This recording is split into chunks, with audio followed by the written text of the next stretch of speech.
Punchline. Another episode of Fighting for the Punchline. This premise is stereotypes, pretty much. I don't really like impressions too much or accents during comedy routines just because how it's like a crutch and it's just kind of easy, but not everyone can do impressions and all that kind of stuff, so it actually is a pretty cool thing to do. Like, I do like Pablo Francisco, and like that's pretty much all he does, but he does have some pretty good jokes mixed in there. Stereotype is supposed to be like a negative thing. Like, it's not good to be prejudiced because it's like, oh, you're just using the stereotype. That's like a false stereotype.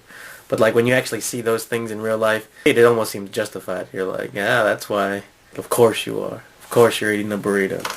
Of course you're driving bad, or of course you didn't tip, or something like that. Counterproductive to society, but I mean, shit happens all the time, so, and they came from somewhere, I guess. Avoidance is a big thing I try to practice, where, like, you know, I try not to be such a Mexican stereotype. Not that I think I am fat Mexican, lazy, whatever.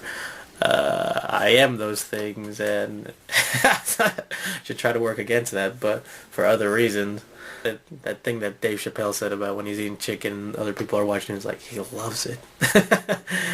Oh, it's like, oh, he loves those tacos. You know him, you know them. And so it's like, fuck you, I'm not that thing. Despite what I said about, you know, impressions and accents and all that stuff, I do think some of the best accents or impressions are the ones that are totally off, or like, doesn't sound anything like the person or demographic. How it's like, here's my Mexican accent. Hello. Or something like that. Or something just totally stupid. Or like, oh, I spoke to, like, Christopher Walken yesterday, and he was like, hello, my name is Christopher Walken, or something. I was like, not even close, and I think those are, like, the funniest ones, just because, like, people have an anticipation to hear something, and then they hear something totally off, and it's like, what the fuck, that's not a good impression. It's like, well, that's how I heard him. That's how he talked to me when I said him, so maybe he had a cold or something that day.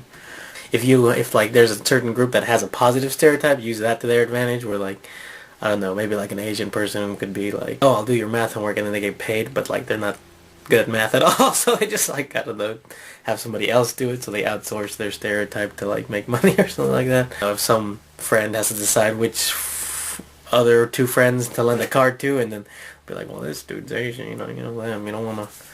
You don't want him, or you don't want to trust this guy with a job because this guy's a Mexican. You know what I'm saying? You want to hire me instead. But that's kind of stupid. Reverse bigotry. I don't know. That's kind of. Anyway, that's it. So, boy.